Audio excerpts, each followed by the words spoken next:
Well, we celebrated 250 years for our country, and it's today it seems like it's so easy for people to find fault, things that are wrong with a person or with a family, within a family, or there's always that one person that seems to be a nuisance. And then at work, somebody didn't show up for work, or you got a boss that's too harsh or unreasonable, Right. or an employee that's that way. Yeah. I used to hang doors, a 4-foot door, metal door, 7 foot high by myself, because I was too aggravated with the people that wanted to help me or was supposed to help me. So I figured out a way to do it by myself. We can find fault with a town, state, or even our country. And so we need to remember that, I don't know, can we find the good things? Are we so negative that we can't? In fact, I think sometimes that's back when I was a teenager, that was the popular thing to do, is find fault and be anti-government or anti-this, or just to have a rebel. You remember when the guys had the long hair? Well, I guess some of them still do. Can't get over that. But they had the long hair and would wear torn jeans and everything else. That still seems to hang around a bit today. But in regard to our country, I think it's, and I think this is true of families and people and towns and churches, that we find at least the roots of what their highest ideals. What are we really aiming for? I was talking with my son on the way here, and there are some churches that have given up on righteousness. They just kind of give up. You just kind of, oh, that's the way people are. Yeah, I mean, really, I'm serious about that. And then there's the perfectionists that think that you have to be absolutely perfect. And that there's a righteousness that you can reach in this life that is absolutely perfect, and against at the other end. I'll settle for this is what we're aiming for, and God is changing us so that we can be that. And so, as a country, I think it's important to look at what are we aiming for instead of what are we doing wrong all the time. And there's corrupt politicians and all that stuff that's going on, and we shouldn't justify unrighteousness or evil, but what are we aiming for as a country? And some of those things are found in our country. In fact, I would say America has been a force for good much more than it has the other way. We champion the one country that champions religious freedom. In other words, we don't have to worry about somebody coming in and saying, we're going to lock you up because you believe in Jesus. There's places that's the case. Or that you have to have this state religion, and that's in fact, that's one of the things of religious freedom that our country tried to not have. And that's what it means. The government shall not establish a religion, because Christianity particularly is a matter of your conscience. It's not a matter of somebody controlling or dictating to you. That doesn't mean everybody's right in their conscience, but it's saying that it is something that you have to have within you, not just somebody telling you the right thing to do.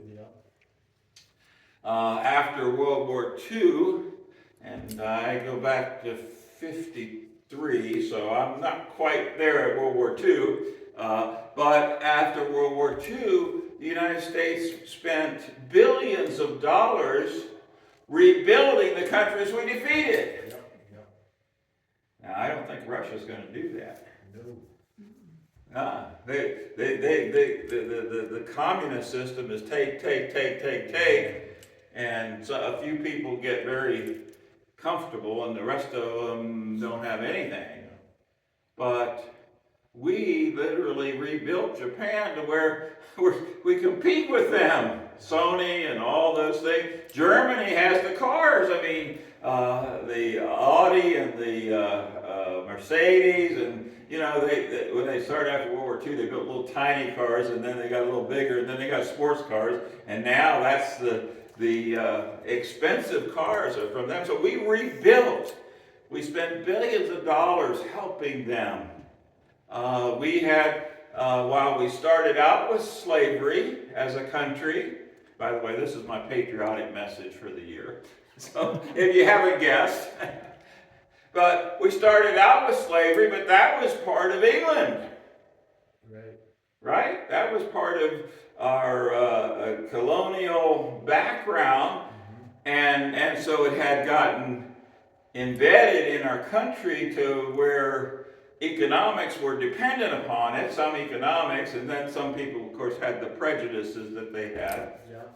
But we ended it and fought a civil war to stop it. And then we tried to further build inequality by giving people land and helping them get out of oppression. So while that, you know, there's a spot on our thing that we had slavery, there's a bigger thing that we stopped slavery and we let the biggest loss in war was the Civil War because it was both sides, all Americans. We are a country that has the Statue of Liberty that says, give me your tired, give me your poor, giving me your huddled masses yearning to be free. And many people came to the United States on that basis. Now immigration is a little bit not as good, but the people that came early 1800s and 1900s, they came for freedom, for opportunity. I remember talking to some of our parishioners at Alfred, and they said, well, we wanted to learn English. Our parents made us learn. You have to learn English as the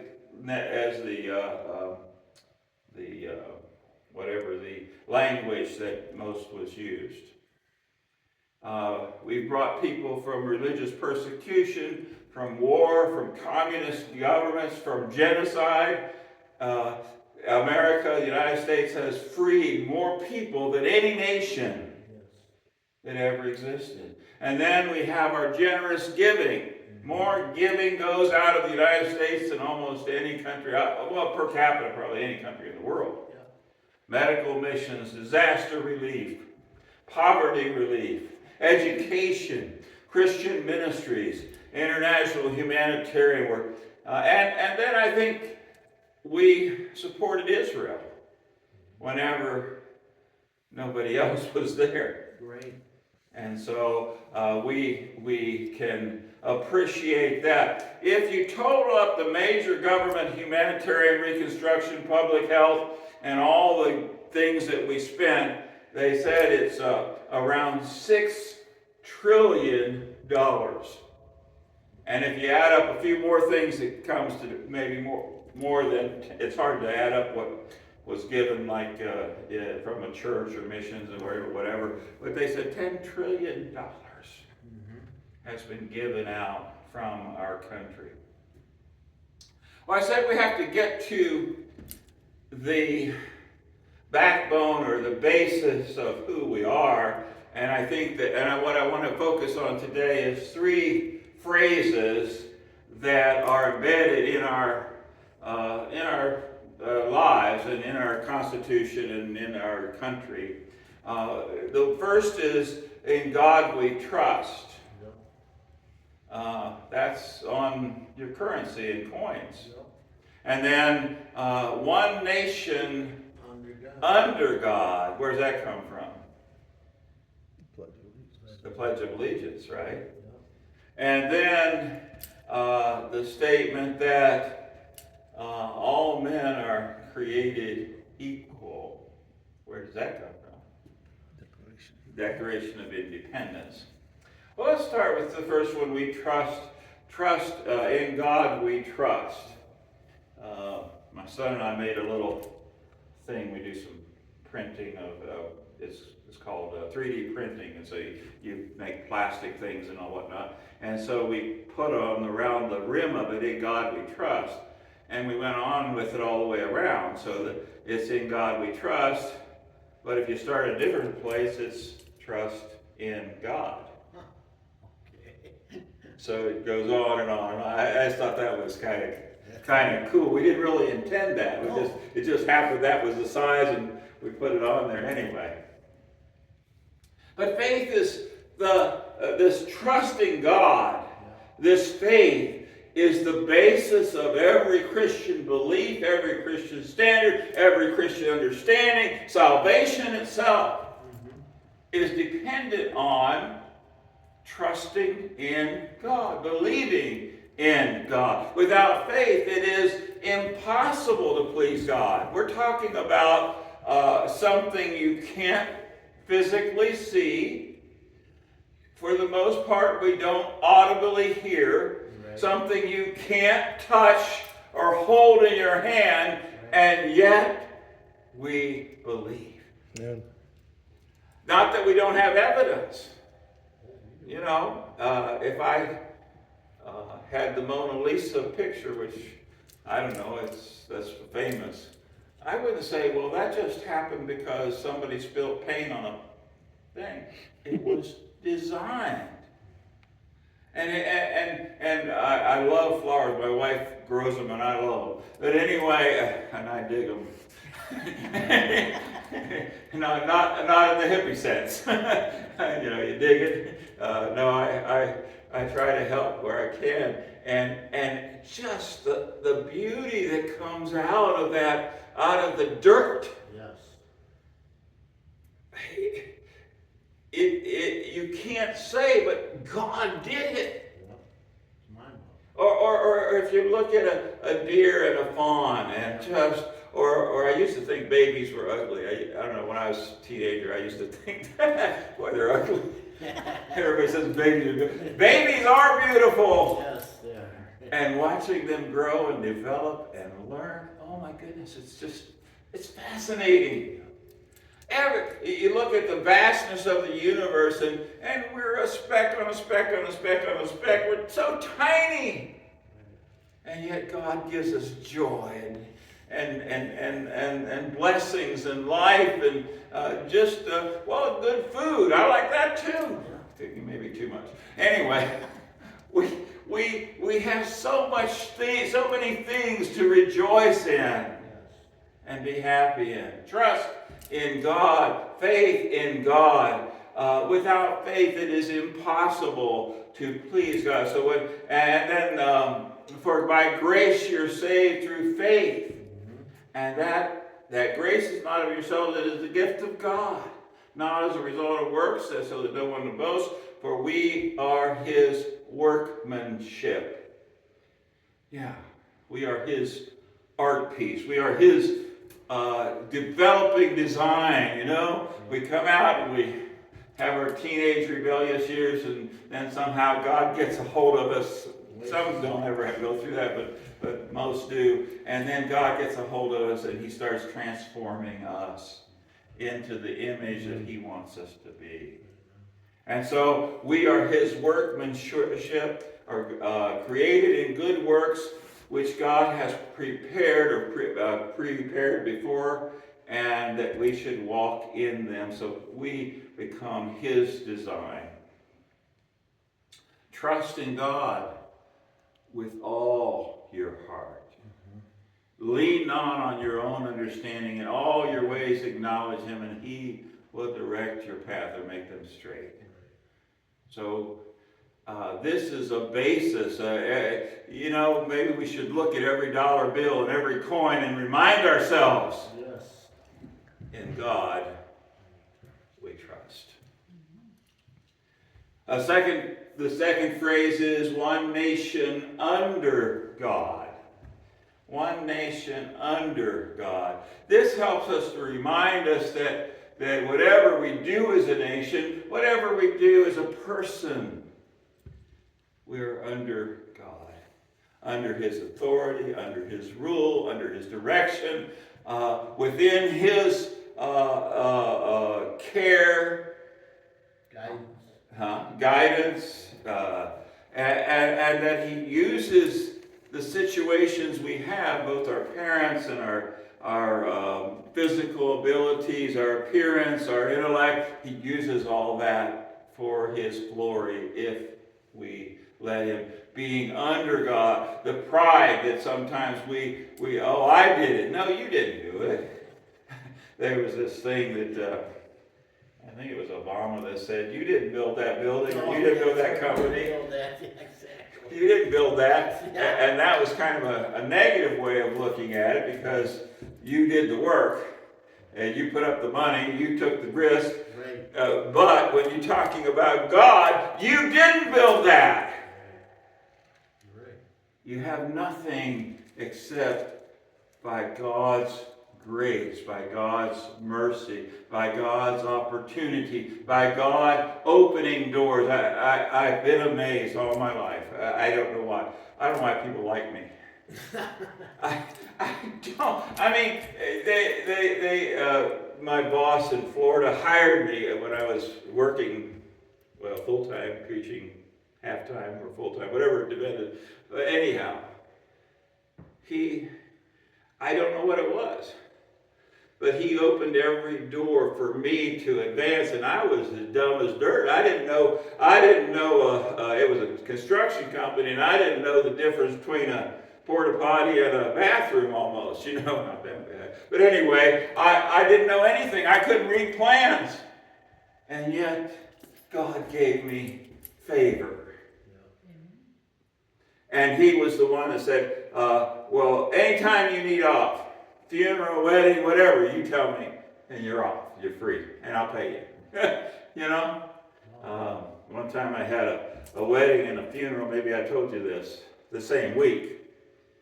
And he said, well, which would you rather do? And I said, well, I think I had a baptism anyway. And I said, I think the funeral. What? I said, well, I know where they are. And I know that their time is up, but if I marry two people that aren't really ready to be married, I'm in trouble, because they might have a miserable life. Right. Or if I baptize somebody, they can quit, or go out and, so anyway, I digress. So we're one nation under God, and this is true for churches, for people, for communities.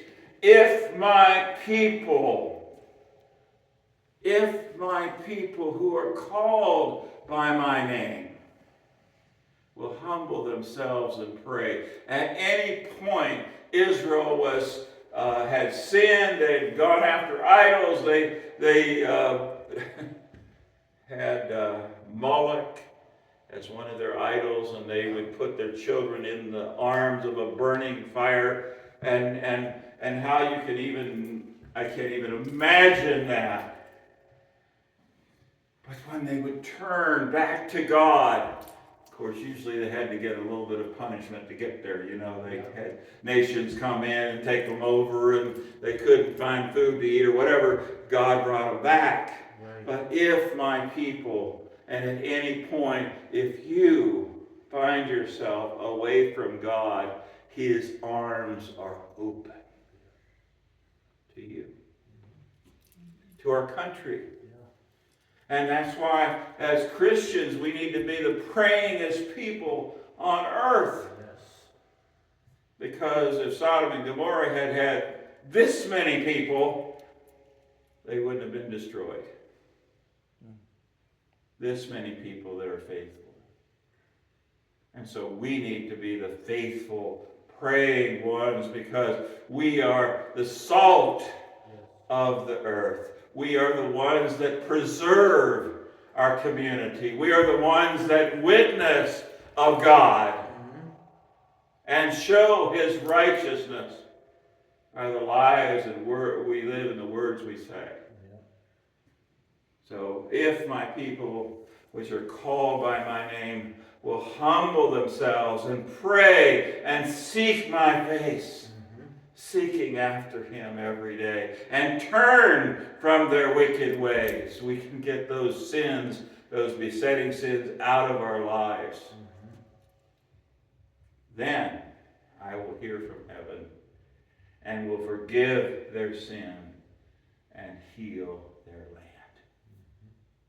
Wow, you didn't know that you made a difference, did you? You do. All the world around can be as pagan, as evil, as wicked, as mean-spirited, but you, by standing for Christ, make a difference. Your prayers make a difference. Now the last one says they are endowed by their Creator. It says we hold these things to be these truths to be self-evident, that all men are created equal, and that they are endowed by their Creator with certain unalienable rights, that among these are life, liberty, and the pursuit of happiness. Now, we often think of that emphasizes our rights. But in the Declaration of Independence, it went a little step further, because it was talking about the rights of government, not the rights of people. Or the responsibility, I should say, of government, not the rights of people. Look at the rest of the quote there.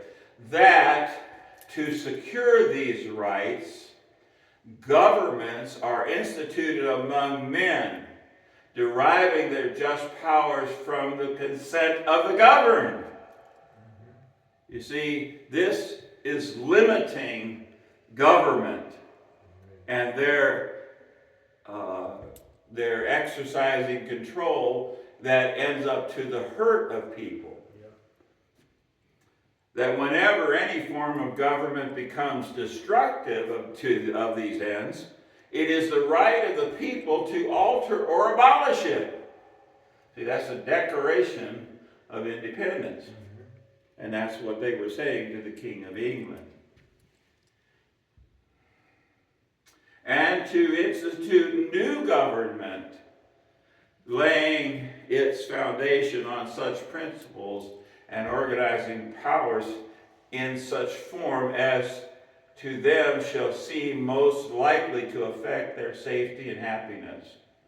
And so this was, again, if you look at the Constitution and the Declaration of Independence, it was all about not giving government power, but controlling that power so they can't make our lives totally miserable, so to speak.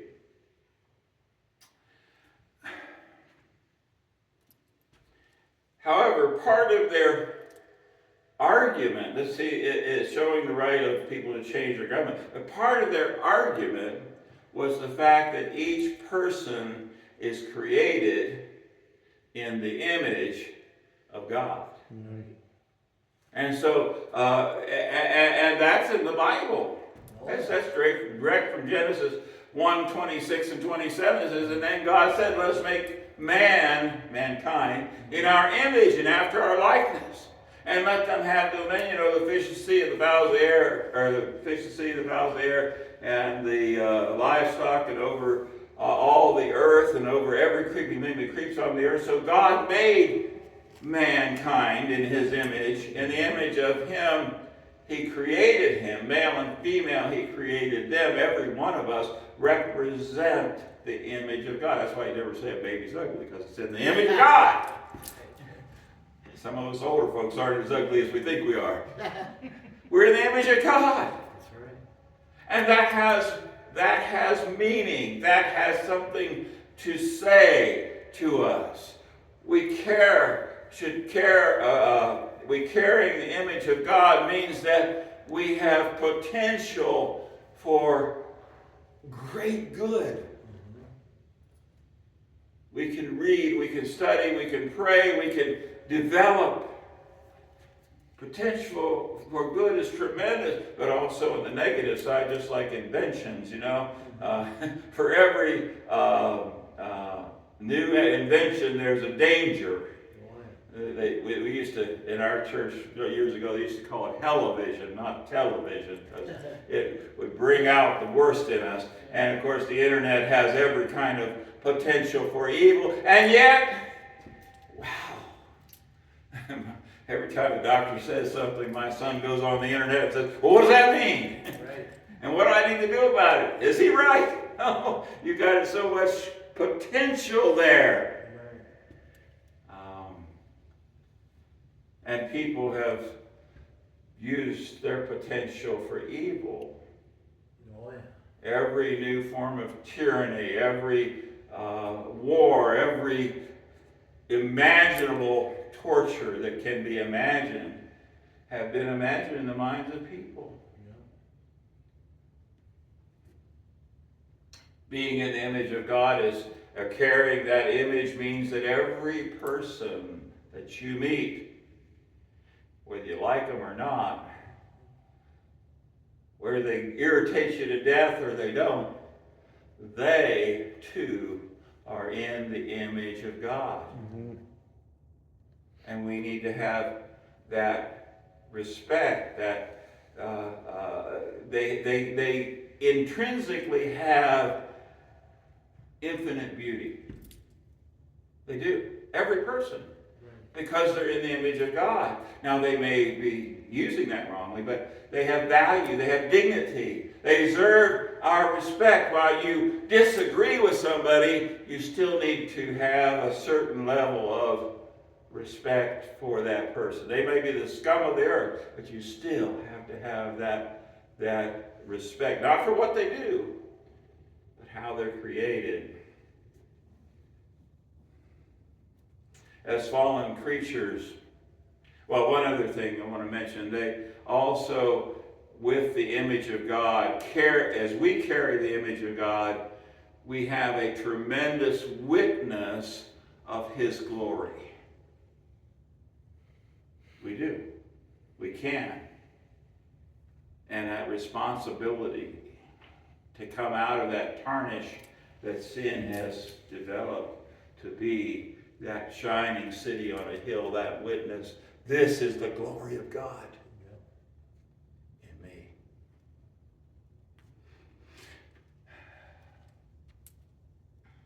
As fallen creatures, all of us, all have sinned and come short of the glory of God. As fallen creatures, we have the opportunity to be restored. And we, as Christians, take salvation as part of that opportunity. It says we're transformed and regenerate the image of God. It's one thing to take something that's already beautiful and admire it. It's something else to take something that people threw in the dumpster and make it into something glorious. And that's what God does for every one of us. Paul in Romans chapter 12 says, I appeal to you, therefore, brothers, by the mercies of God, that you present your bodies a living sacrifice, holy, acceptable unto God, which is your reasonable act of worship, your reasonable service. This is the only thing you can do with it that's right, is give it to God. And do not be conformed to this world. Mm-hmm. All the world around us, we are a light. We're a city on a hill. We're salt. We're light. But be transformed by the renewal of your mind, that by testing you may discern what is the will of God, that good, acceptable, and perfect will of God. So our country was founded on these basic ideals. Right. And we need to do everything, and they're Christian ideals. Right. And we need to do everything we can to both promote our country in that, push our country in that direction, but by example, live it out ourselves. Yep.